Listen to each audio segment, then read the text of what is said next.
Perfecto. Oye, tú te formaste básicamente en talleres literarios, ¿cierto? Sí, Como poeta, digamos. sí, he participado harto de talleres literarios. Siempre me ha interesado el tema como del diálogo con otras personas en la lectura. Si bien ahora no he estado en talleres como formales, siempre con gente cercana que son, no sé, bueno, que considero que son buenos lectores de poesía y también como compartimos una amistad.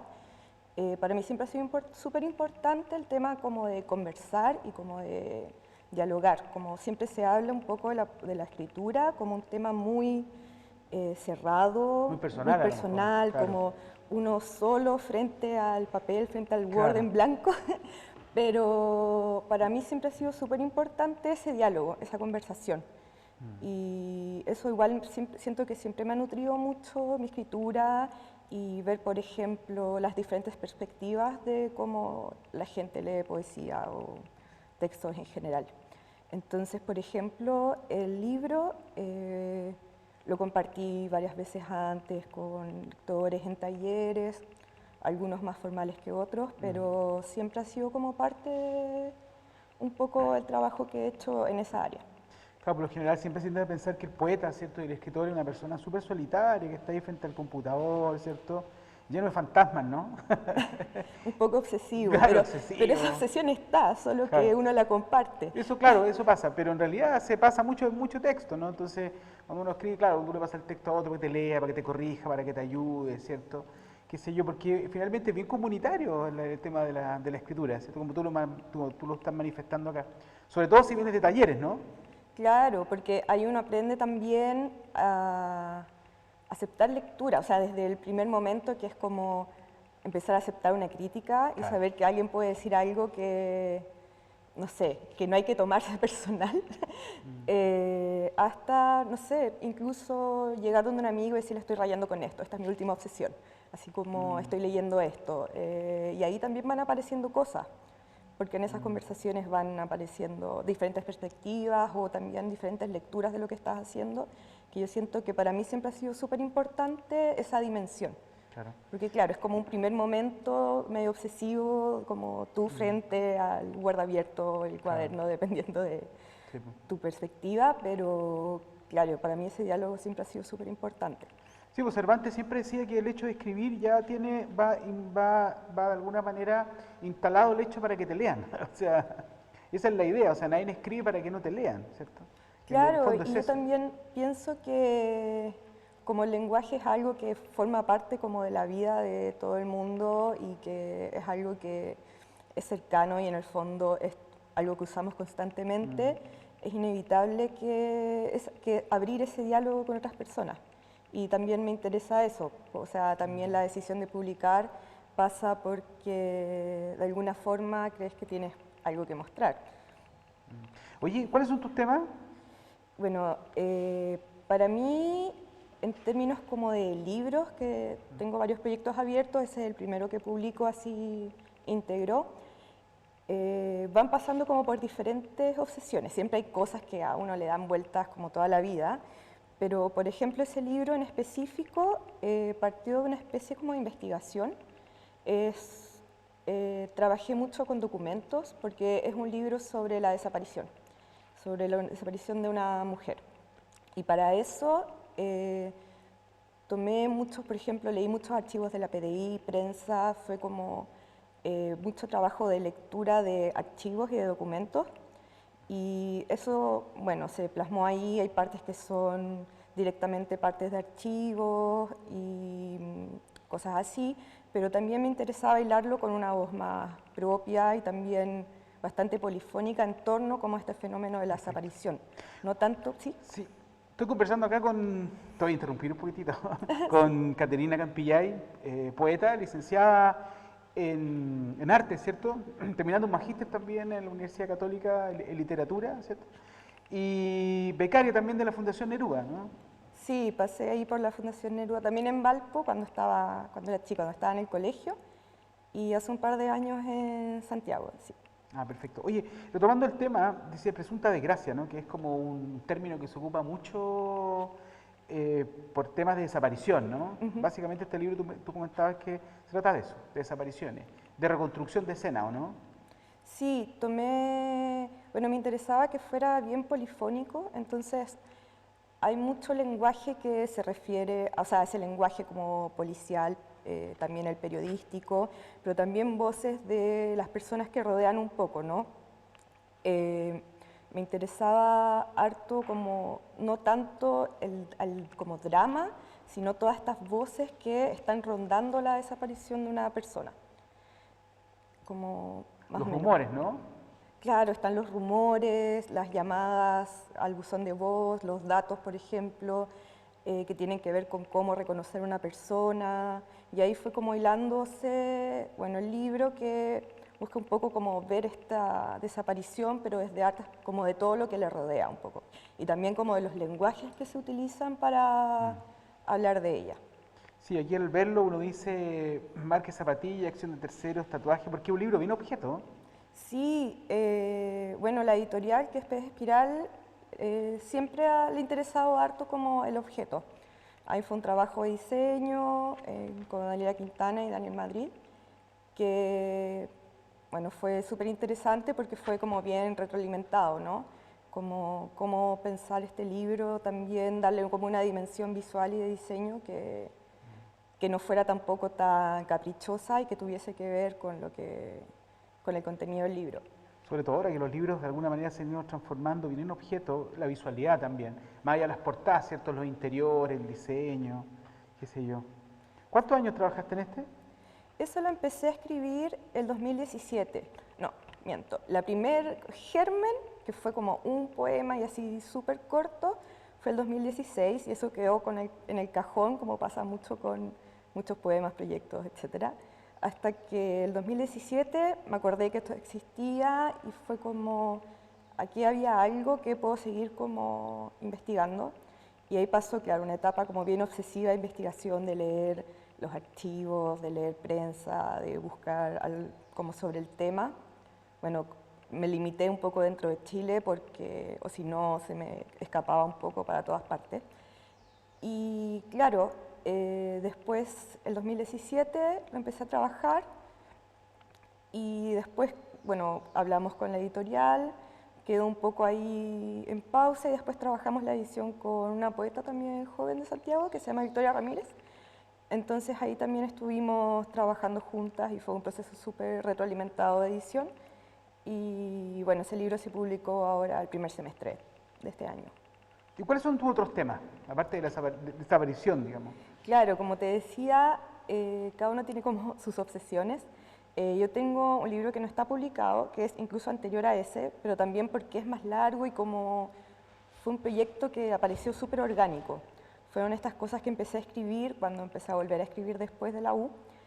Y al principio no sabía qué eran, aparecían varios poemas, y cuando empecé ya a mirarlos y a juntarlos como ese efecto de qué está pasando aquí, que va más allá de mi decisión como súper consciente, empecé a ver que había un tema con primero los objetos y segundo con las supersticiones. Y ahí empecé un poco a hilar, porque el libro se llama Pasar la sal en la mano, que es ese, claro, si Clásico. pasas la sal en la Sí, po. mano vas a pelear con la Eh, persona, y etcétera. Entonces me interesó harto relacionar esas como creencias, también mucho leyendo de supersticiones en Chile o cosas que también recordaba de que uno va absorbiendo durante la vida, de que escucha a diferentes personas hablar de diferentes supersticiones, y eso también hablaba como un tema más personal, como cómo me relacionaba con esos objetos. Ese ha sido un libro que siempre pienso que está cerrado y que no está cerrado y que igual le daría una vuelta y que no. Entonces ha sido una relación así un poco de amor-odio. Pero hace poco, bueno, a un amigo le dije, no, sí, yo creo que está cerrado ya. Oye, pero en todo caso siempre pasa eso. Tú partes una obra y de repente vas y aparece otra entre medio y otra, y al final esa que pensaste al comienzo es la última que se termina porque aparecen dos o tres más, ¿no? Es como Claro, súper normal dentro del proceso creativo. Es bien extraño, pero suele suceder. claro, porque es bien caprichoso. Por ejemplo, está todo este tema, por ejemplo, de las becas de creación, que uno dice, ya, en junio voy a escribir 5 poemas, en julio los voy a No, eso editar. es imposible. Y eso no, No ocurre. no sucede, no Eso tiene no ninguno, ocurre. eso no lo ponen en el formulario porque te lo piden, pero en verdad no funciona mucho así, es mucho más caprichoso. Y por ejemplo ese, claro, fue un proyecto anterior a este, y este me costó menos cerrarlo. En algún momento dije, esto tiene un límite, está acá, porque además era un libro súper demandante como emocionalmente, porque como el tema también es súper denso, como que en un momento fue como ya, tengo que dejarlo, como soltar. Y después de eso estoy trabajando ahora en un libro que se llama Deshielo, que, bueno, incluso fue antes de la pandemia que lo empecé, eh, y que habla de cómo un grupo un poco se une en torno como una especie de fin de mundo que se viene. Entonces tiene varias partes que tienen que ver mucho con el hielo, que bueno, como el título viene de ahí, y me interesaba harto explorar como, por ejemplo, el tema como de las sectas apocalípticas o estos grupos que como que anuncian siempre el fin del mundo y enfrentado como a esta naturaleza que un poco se está como desarmando y tiene varias partes. Una parte tiene que ver con el viaje de una pareja como a los hielos, pero está como de fondo sucediendo todo esto. Y después este grupo que en el fondo como que se une y cómo se relaciona con con esta sensación de que las cosas se están acabando, ¿no? Ah, perfecto. Oye, tengo una duda.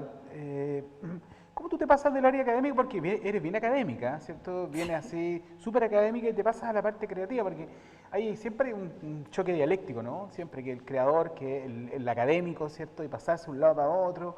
Yo tengo varios amigos que son súper académicos, pero también son súper creativos y también hacen poesía, qué sé yo.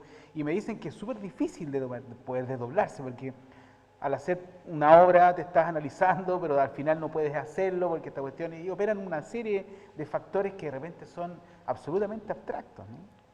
Sí, porque en el fondo estás manejando dos lenguajes distintos. Mm, O sea, la academia exige el lenguaje, por ejemplo, del paper, que también es como súper, que constriñe bastante como cualquier salida un poco claro. que está como fuera de ese lenguaje. Pero, por ejemplo, a mí siempre me ha interesado mucho el tema del archivo, de la investigación, porque, bueno, en historia del arte también eso es como parte fundamental, en el fondo, del trabajo. Y, por ejemplo, siento que esa misma obsesión como por el objetito y el archivo, por ejemplo, se plasmó en ese libro. De alguna forma más lateral y no como una investigación histórica, por ejemplo. Pero claro, yo siento que siempre le he dado vuelta un poco a eso, cómo conciliar estas dos cosas, porque, claro, por ejemplo, ahora investigo también sobre poesía chilena, pero cuando estoy investigando no estoy haciendo el mismo ejercicio creativo de escribir yo. Entonces, igual es, bueno, es interesante cómo se pueden cruzar y también depende también de los espacios, como qué tanta ley puedes como estirar un poco el chicle para darte como ciertas licencias un poco más creativas o no, dependiendo también como de los espacios que se presenten. Por ejemplo, no sé, para una revista académica más tradicional está el límite un poco más acá y en algunos espacios igual se dan un poco más de libertades y yo siento que, claro, es como un poco, son dos lenguajes que hay que manejar como por dos lados. Oye, ¿cuáles son tus referentes también? Porque tú siempre tienes referentes. Me Sí, gusta tanto, ¿cierto? sí, yo creo que el tema de los referentes pasa harto como por como libros, como en algún momento estoy leyendo más esto y se plasma más. Por ejemplo, para Deshielo leí harto a Jory Graham, que me interesaba como sus trabajos, Siempre así como he leído mucho a, no sé, Emily Dickinson, pero no necesariamente, hay cosas que en el fondo uno absorbe como en su lectura y en la escritura y otros como que absorbe más personalmente. Bueno, chileno siempre me ha gustado mucho Millán, bueno, Elvira Hernández, como un poco por esa línea me interesa así como en poesía chilena. Y claro, yo creo que también va variando un poco del momento en el que uno esté, Claro. como que hay como una evolución, va Sí, pasando, uno vuelve a ciertas cosas que leía antes, entonces igual siempre, también como el mismo proceso creativo, yo creo que eso de las lecturas como que también tiene como sus propios caprichos. claro. Uno va y vuelve, ¿no? Va y vuelve, vuelve los 10 años hacia, o sea, retrocedes 10 años leyendo que leíste a esa edad, y uno lee, bueno, absolutamente, totalmente, de manera distinta, ¿cierto? Porque son procesos, periodos distintos de cada uno, ¿no? Pero bueno, el proceso creativo, de alguna manera. Oye, ¿y qué estás investigando tú en la poesía chilena ahora? Ahora estoy investigando sobre visión y visualidad en tres poetas chilenos que son Soledad Fariña, Carlos Cosiña y Alejandra del Río.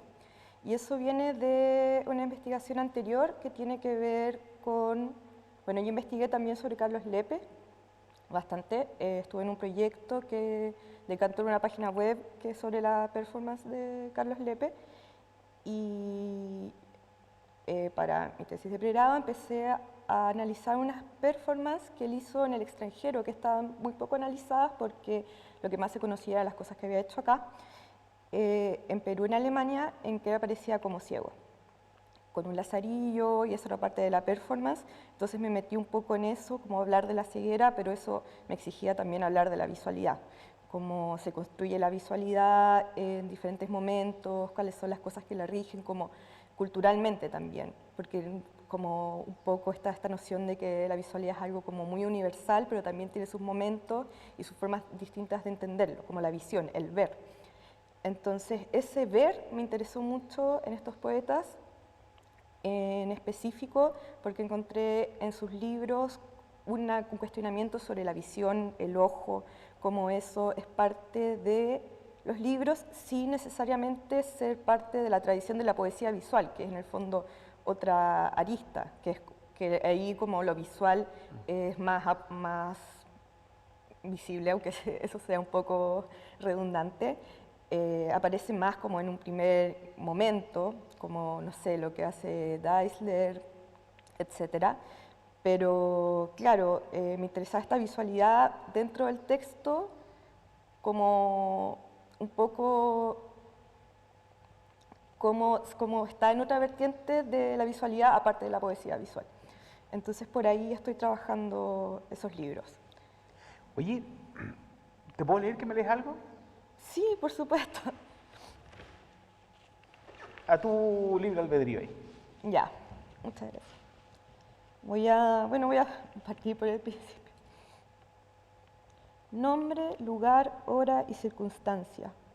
Características físicas, color de ojo, pelo, diente de oro, morfológicas, marca de nacimiento, cicatriz adquirida en un accidente de auto, tatuaje en el antebrazo, una mujer desnuda enredada en una serpiente, hoja de marihuana en el pecho, alguna enfermedad, amigos de su entorno social más cercano descartan acción de terceros, ropa, aros, marca de zapatillas, ojalá la talla, cualquier dato es útil para formular un perfil, fotografía más reciente, número de celular si posee, un correo al que escribirle sin saber si responderá.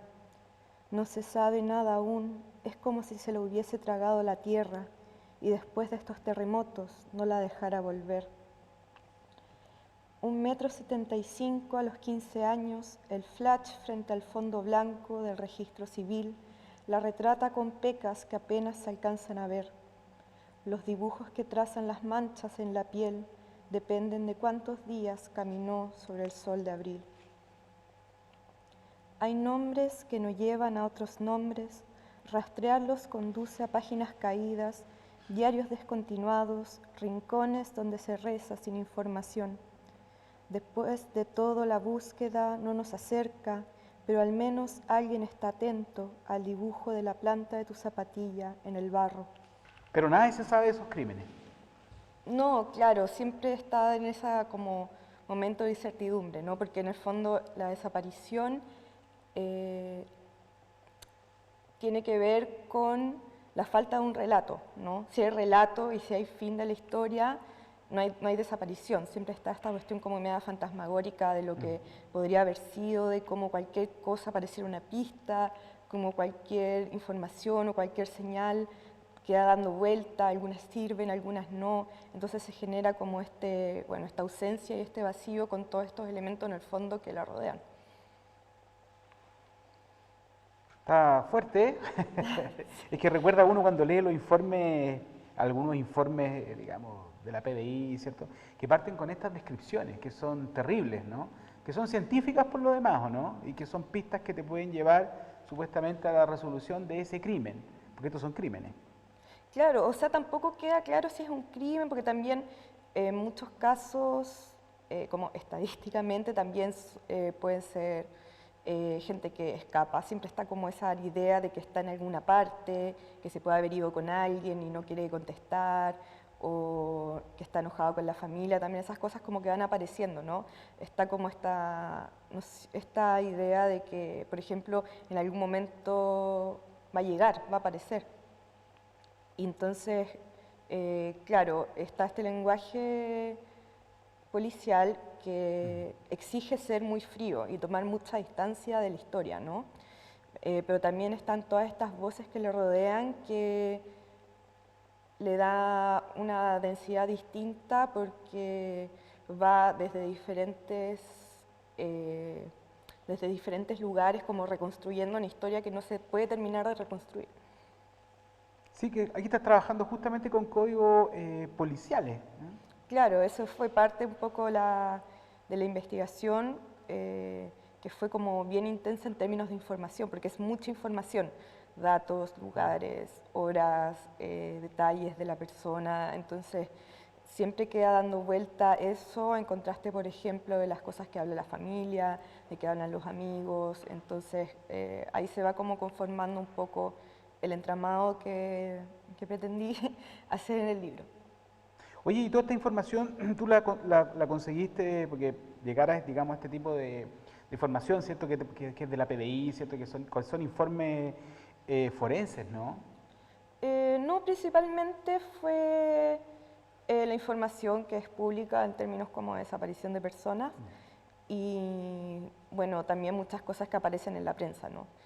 Que pasan como por diferentes espectros muchas veces de, no sé, de morbo, que en el fondo eso es algo que expresamente quise dejar como fuera del lenguaje del libro, porque no era lo que me interesaba especialmente investigar, y también por una noción de que lo que quería contar o hacer ahí también con el lenguaje dentro del libro tenía que ver con cosas más sutiles también. Sí, bueno, el género policial en general, valga la redundancia, siempre es un género que es incombustible, o sea, no acaba nunca, ¿no? Sobre todo uno lee los diarios, las crónicas rojas son ahí las portadas de todos los días, ¿no? Y es increíble, por eso estaba leyendo acá ciertos códigos particulares que se manejan en el género policial. Y es una policía de género en el fondo, literalmente, o sea, independiente que sea, digamos tú, qué sé yo, pero hay un tema de género acá metido, que es el género policial. Por eso estaba echándole un vistazo, incluso el nombre, ¿cierto? Murió por presunta desgracia. O sea, finalmente no hay un culpable. No, y hay algo que no se puede terminar de contar, un relato inacabado, y eso es un poco lo que quería que estuviese como atmosféricamente también en el libro. Sin embargo, bueno, igual me gusta el policial, pero no es eso específicamente lo que más leí o lo que más me metí para escribir ese libro, sino como todos estos elementos un poco más documentales, que era como el archivo. Y eso fue parte harto del proceso de la escritura del libro. ¿Tú leíste a Alia Trabuco? Sí, La Resta, ese libro me... Tiene La Asesina, ¿no sé si? Sí, también, sí, en el libro me gustó. Son 4 casos policiales chilenos de mujeres que cometieron crímenes durante la historia y algunas fueron